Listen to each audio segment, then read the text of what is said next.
Let us look at the residential status of an individual.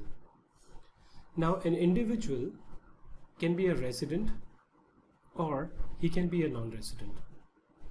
But depending on how he has stayed in India during some of the earlier years, normally called the preceding years, his status is further subdivided if he is a resident into two categories.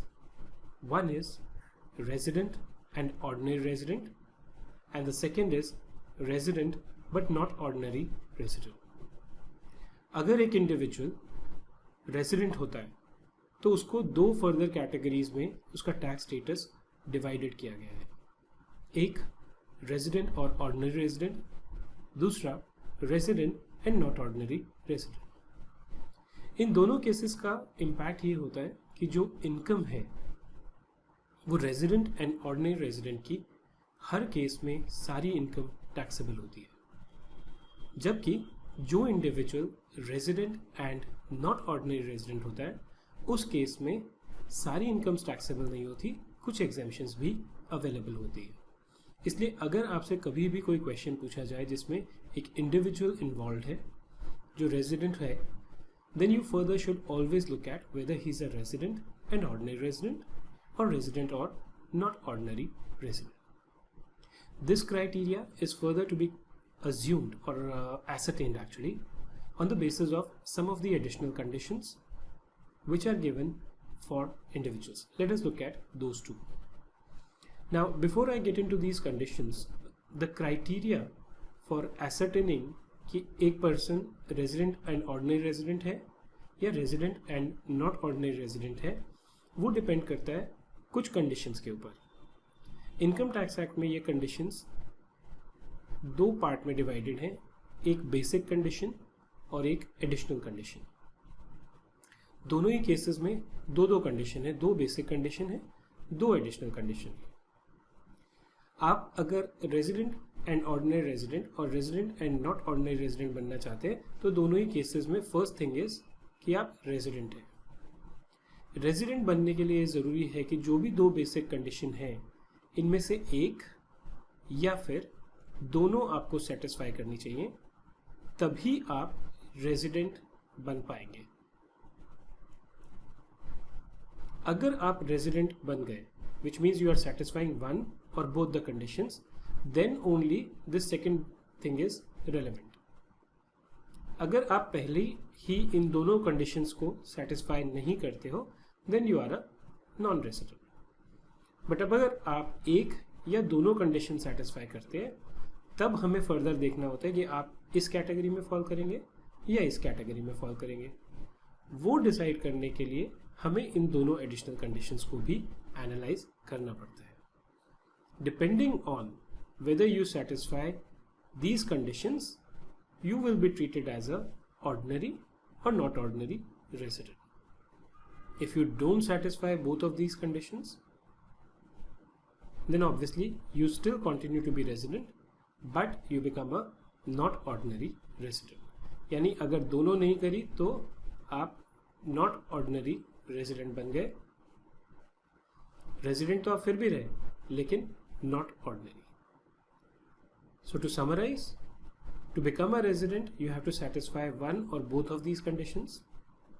If you satisfy one और both of these conditions you are a resident. If you don't satisfy any of the condition you are a non resident. Now once you are a resident, if you don't satisfy both of these conditions then you are a not ordinary resident. Late us look at what these conditions are. आप ये सब अपने CA IPCC के syllabus में भी एक बार ही पढ़ चुके हैं. हम लोग इसको दोबारा देखेंगे बिकॉज ये बहुत इंपॉर्टेंट है. So as per section 6 subsection 1, an individual is said to be a resident in India in any previous year. अगर आप किसी particular previous year, let's say हम लोग एग्जाम्पल के लिए फाइनेंशियल ईयर 2016-17 को कंसिडर करते हैं. आप किसी भी प्रीवियस ईयर में अगर इंडिया में रेजिडेंट बनना चाहते हैं तो एक आप मतलब एक इंडिविजुअल आपको if he satisfies any one of the following basic condition. 1 मतलब अगर आपने एक कर दी तो आप हो जाएंगे. Obviously if you satisfy both also then also you are a resident. It's not that if you satisfy both आप नॉन रेजिडेंट बन जाएंगे, नहीं, एनी वन और both of the condition. So what are these condition? He has been in India during the previous year for a total period of 182 days और मोर. इस financial year में आप India में, in India मतलब India क्या है that you should know. आपका अगर स्टे इंडिया में 182 days या उससे ज़्यादा है तब आप इंडिया में रेजिडेंट बन जाएंगे. अब डेज का क्या मतलब होता है?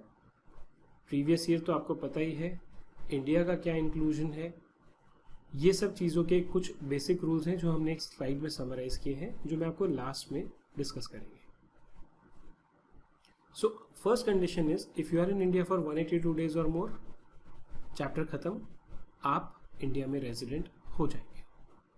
बट अगर आप 182 days से लेस इंडिया में रहते हैं, लेस देन 182 days, 182 days या उससे ज़्यादा होंगे तो ऑब्वियसली रेजिडेंट हो गए. अगर आप लेस देन 182 days हैं तब भी आप रेजिडेंट बन सकते हैं अगर आप सेकेंड कंडीशन फुलफिल करते हैं. वो कंडीशन क्या है? He has been in India during the 4 years immediately preceding the previous year for a total period of 365 days or more.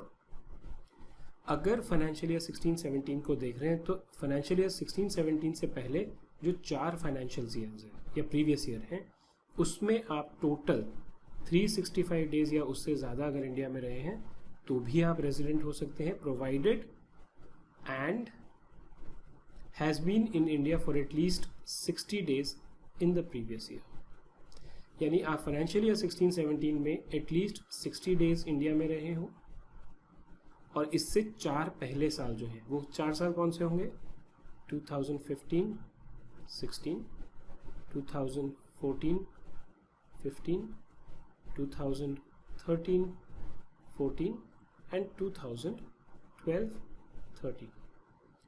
अगर आप इन चारों फाइनेंशियल ईयर में जितने भी दिन इंडिया में रहे हैं उनका टोटल 365 days या उससे ज़्यादा है और एडिशनली 16-17 में आप एटलीस्ट 60 days इंडिया में रहे हैं तो भी आप इस कंडीशन को सेटिस्फाई कर देंगे. जैसा मैंने आपसे कहा, आप रेजिडेंट कब बनेंगे?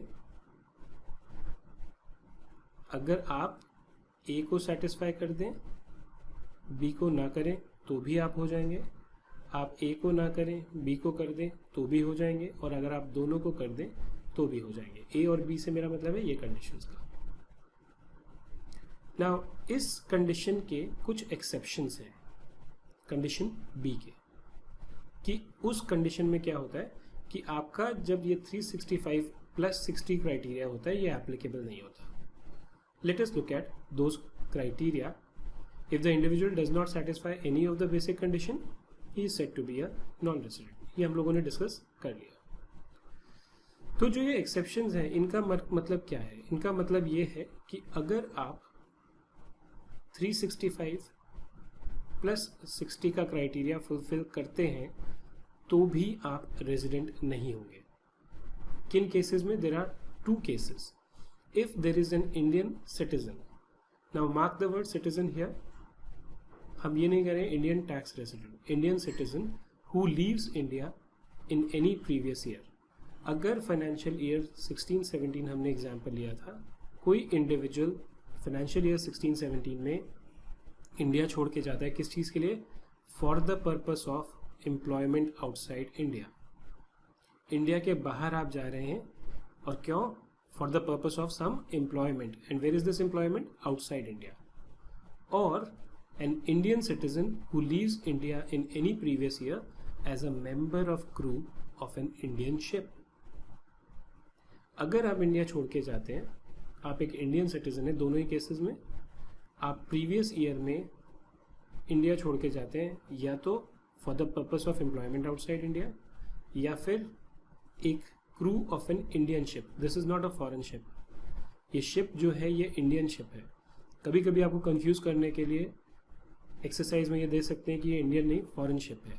For the purposes of employment outside India, right. इन दोनों ही केसेस में ये कंडीशन एप्लीकेबल नहीं होगी।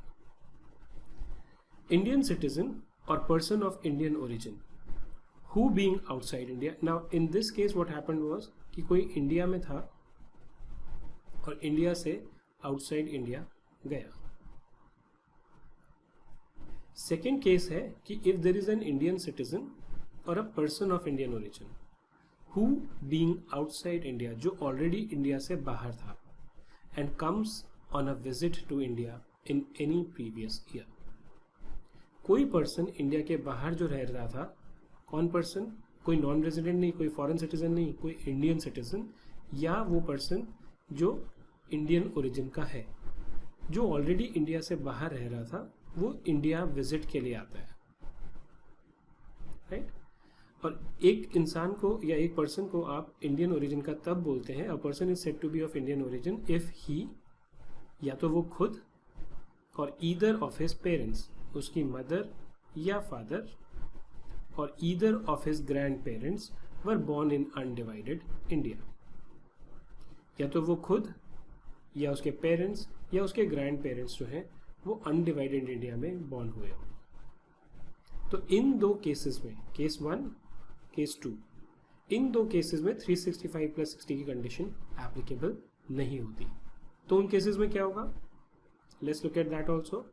उस केस में फिर the individual will be considered as a resident only if their period of stay during the relevant previous year in India is 182 days और मोर।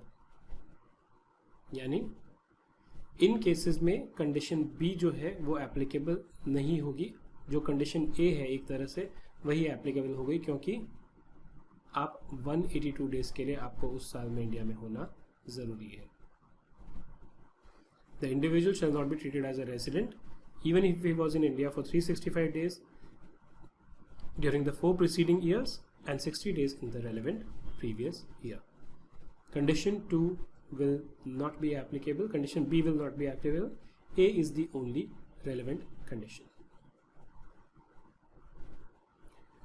अब मान लीजिए आपने कंडीशन A या कंडीशन B या दोनों कंडीशन सेटिस्फाई कर ली और आप रेजिडेंट बन गए। मैंने आपसे कहा था कि जब आपकी बेसिक कंडीशन सेटिस्फाई हो जाती हैं तो आप रेजिडेंट बन जाते हैं, बट ऑर्डिनरी रेजिडेंट है या नहीं है, या नॉट ऑर्डिनरी रेजिडेंट है, उसके लिए आपको दो कंडीशन और देखनी पड़ती है, और आप तभी ऑर्डिनरी रेजिडेंट बनेंगे जब आप इन दोनों कंडीशंस को सेटिस्फाई करें। A person is said to be a resident and ordinary resident if he satisfies both, not one but both the additional condition specified under section 6 subsection 6। इसका मतलब क्या है, अगर आप कंडीशन 1 और कंडीशन 2, आप कंडीशन 1 सेटिस्फाई करते हैं, 2 नहीं करते, या 1 नहीं करते, 2 करते हैं, या दोनों ही नहीं करते, इन तीनों केसेस में आप नॉट ऑर्डिनरी रेजिडेंट बनेंगे। बट अगर आप दोनों कंडीशन सेटिस्फाई कर देते हैं तब आप ऑर्डिनरी रेजिडेंट बन जाएंगे, राइट। बिल्कुल सिंपल है, सिर्फ इस केस में आप ऑर्डिनरी रेजिडेंट बनेंगे, अदरवाइज कोई भी केस हो, आप पहली कर रहे हैं दूसरी नहीं कर रहे हैं, पहली नहीं कर रहे हैं दूसरी कर रहे हैं, या दोनों ही नहीं कर रहे हैं, उस केस में आप ऑर्डिनरी रेजिडेंट नहीं बनेंगे।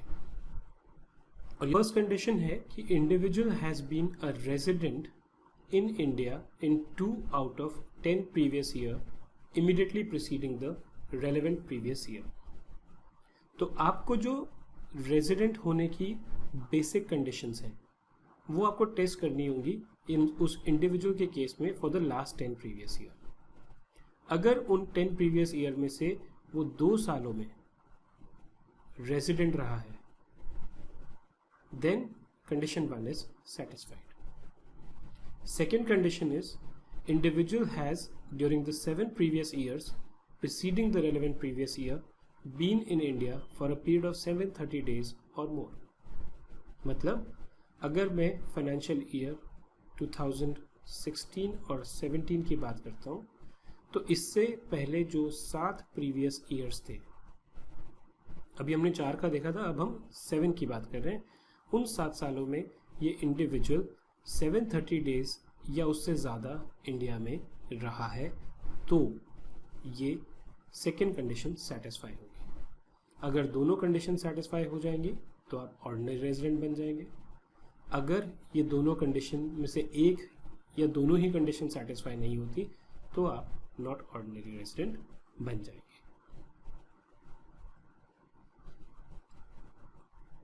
An individual is said to be a resident but not ordinarily resident if he fails to satisfy any of the additional conditions. अगर आप दोनों में से एक या दोनों ही सेटिस्फाई नहीं करते तब आप RNOR resident but not ordinarily resident बन जाएंगे। एक और इम्पॉर्टेंट चीज़ है जो मुझे आपको हाईलाइट करनी है यहाँ पर, वो ये है कि ये जो RNOR और ROR का कॉन्सेप्ट है ये केवल इंडिविजुअल्स और HUFs में लगता है। बाकी जितनी भी कैटेगरीज हैं असेसीज की वो या तो रेजिडेंट होंगी या नॉन रेजिडेंट होंगी। यानी आप firm, company, AOP, BOI, artificial judicial person किसी को भी देखेंगे तो वो केवल रेजिडेंट या नॉन रेजिडेंट होंगे। सिर्फ इंडिविजुअल और HUF ही हैं जहाँ पर ये कॉन्सेप्ट रेलेवेंट होता है। In order to calculate the number of days for which an individual has stayed in India, there are a few rules which one should observe. So let us look at some of these rules. The residential status is to be determined on year-to-year basis, and this rule is also applicable to companies or other persons. If you are a resident in 1 year, that does not mean that you are a resident in the next year also. Every year you have to apply all the conditions relating to the residence to see whether you are a resident for a particular year or not. The term stay in India includes stay in territorial waters of India, that is 12 nautical miles into the sea from Indian coastlines. So if there's a ship which is in the territorial waters of India, the day for which the person stays into that ship will also be counted as stay in India. Even the stay in a ship or a boat moored in territorial waters of India would be sufficient to make the individual resident in India. The residence of individual for income tax purposes has nothing to do with citizenship, place of birth or domicile. आप income tax के लिए resident हैं या नहीं हैं, इसका इस चीज़ से कोई लेना देना नहीं है कि आपकी सिटीजनशिप क्या है। जो सिटीजनशिप का कॉन्सेप्ट है वो कुछ कंट्रीज में एप्लीकेबल है बट इंडिया में नहीं। इंडिया में the sole criteria is the conditions that we discussed earlier, the place of birth whether it is in India or outside India, or domicile. An individual can therefore be resident in more countries than one, even though he can only have one domicile. इसी कारण से बहुत बार क्या होता है कि एक individual एक से ज़्यादा कंट्री का रेजिडेंट भी बन सकता है। अब मैं इसका एक छोटा सा एग्जांपल आपको देता हूँ। मान लीजिए इंडिया में आप 182 डेज से ज़्यादा है, आप इंडिया के रेजिडेंट बन गए। अगर जो हमारी बेसिक कंडीशंस में सेकंड कंडीशन है, मान लीजिए किसी और कंट्री में वो सेम कंडीशन होती जहां आप 60 डेज उस साल में प्लस 365 डेज उसके पहले 4 सालों में रहते तो आप वहां रेजिडेंट बन जाते। तो क्या होगा, आप इस कंट्री में भी रेजिडेंट हो गए, इंडिया में भी रेजिडेंट हो गए। इन कंडीशन से डील करने के लिए एक रूल होता है टाई ब्रेकर रूल, जिससे ये फिर डिसाइड करते हैं कि अगर कोई इनकम है वो इस कंट्री में टैक्स होगी या इस कंट्री में टैक्स होगी। वो सब हम डिटेल में बाद में चैप्टर्स में पढ़ेंगे। For the purpose of counting the number of days stayed in India, both the date of departure as well as the date of arrival are considered to be in India. It is not necessary that the period of stay must be continuous or active, nor is it essential that the stay should be at the usual place of residence, business or employment. ज़रूरी नहीं है कि आप पूरे के पूरे time India में रहें या एक ही जगह पे रहें इंडिया में। आप लगातार इंडिया में रहें वो भी ज़रूरी नहीं है। इन सब के अलावा total stay is what is counted. चाहे आप 10 बार इंडिया आए, 10 बार जाए, हर बार हम आपकी काउंटिंग अलग से करेंगे। और ये काउंट करने के लिए जिस दिन आप इंडिया छोड़ते हैं वो दिन और जिस दिन आप इंडिया में आते हैं वो दिन, दोनों के दोनों काउंट होते हैं एज स्टे इन इंडिया। इस स्लाइड में हमने रेजिडेंशियल स्टेटस की इंडिविजुअल के केस में सारी कंडीशंस जो है वो समराइज की हैं। एक इंडिविजुअल जो है वो नॉन रेजिडेंट होगा अगर वो कोई भी बेसिक कंडीशन सेटिस्फाई नहीं कर सकता। If none of the basic conditions are satisfied by an individual, he will be a non-resident. He will be a resident and ordinary resident if he satisfies one or both of the basic condition. अगर वो एक या दोनों basic condition satisfy करता है तो वो resident हो गया। ऑर्डिनरी रेजिडेंट के लिए एडिशनली उसको दोनों एडिशनल कंडीशंस सेटिस्फाई करनी पड़ेगी। अगर वो दो नहीं करता है, एक करता है या जीरो करता है, उस केस में वो ROR नहीं होगा, वो फिर RNOR हो जाएगा। So if he satisfies one or both of the basic conditions but not both of the additional conditions, he will be a resident and not ordinary resident. Let us look at a few examples to better understand the concept of residential status of an individual. Rahul is an Indian citizen working at a MNC in Mumbai. He was given an opportunity to work on an assignment in UK for such MNC. He had never visited any foreign country earlier and left India on June 30, 2016. Determine his residential status. If I talk about the basic conditions, there are two of them. You are in India for 182 days or more. You are in India for 60 days or more during the previous year and 365 during the preceding 4 financial year. If you don't satisfy either of these two conditions, then you are a non-resident. In this particular case, he had left India on June 30, 2016. So how many days was he there in India? He was there in India during April for 30 days, May for 31 days, and June for 30 days. Please note, I have included the day of departure in the day of stay. If he left on June 30th, even June 30th will be counted. So 30 plus 31 plus 30 is equal to 91 days. Since he never left India before, he was definitely in India for more than 365 days during the preceding 4 financial years. So can I say that he is a resident in India? The answer to this is no, and you must be wondering why. One of the exception for 60-day rule was that if a person who is an Indian citizen leaves for the purpose of employment outside India, then instead of this 60-day condition, the 182-day will be seen. Which means that during financial year 16-17, he should have been in India for 182 days or more.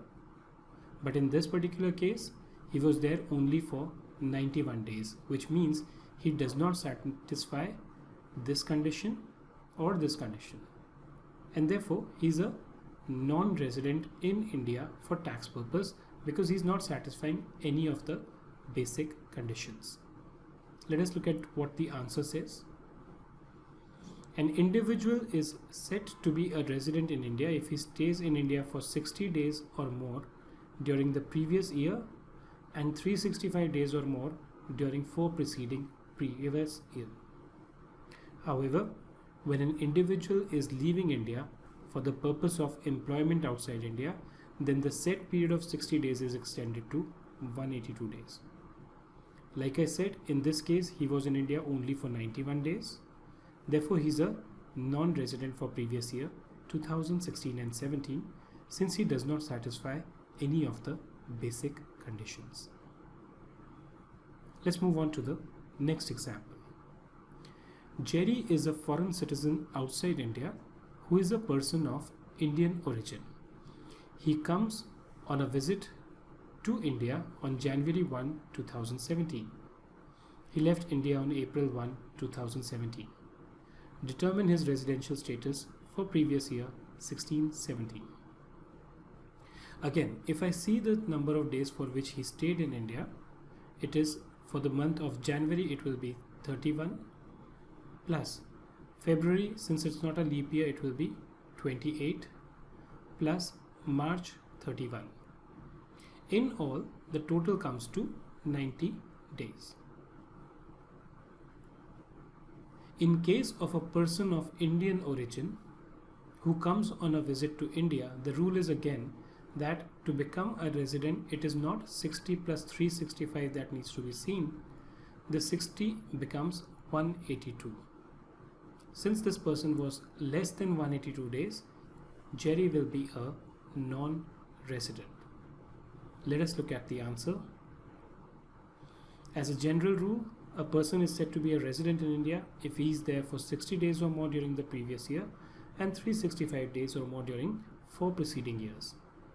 However, when a person of Indian origin comes on a visit to India, then the set period of 60 days is extended to 182 days.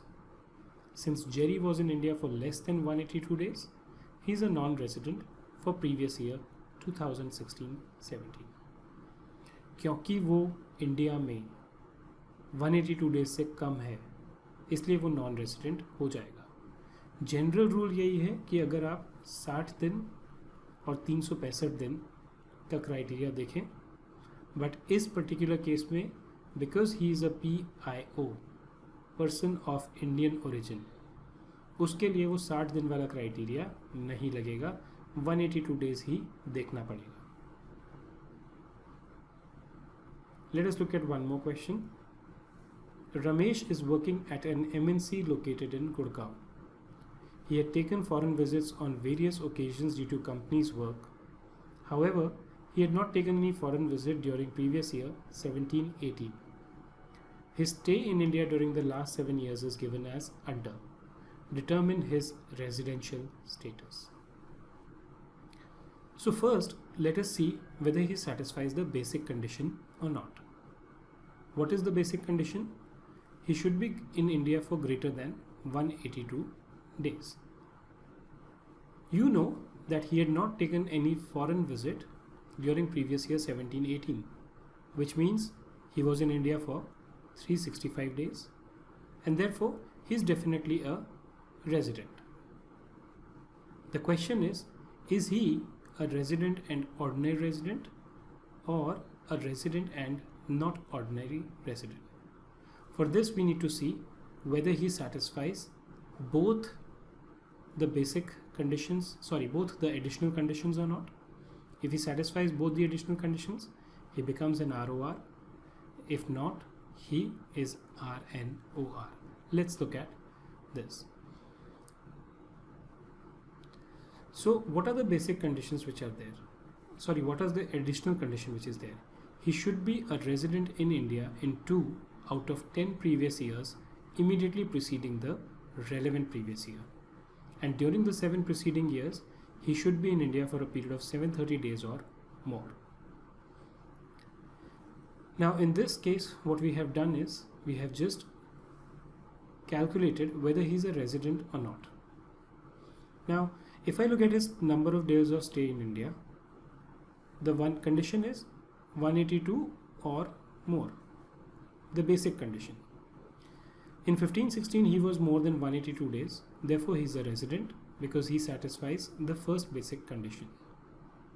Similarly, in 2014-15, 13-14, 11-12, 10-11, 9-10, 8-9, he is a resident.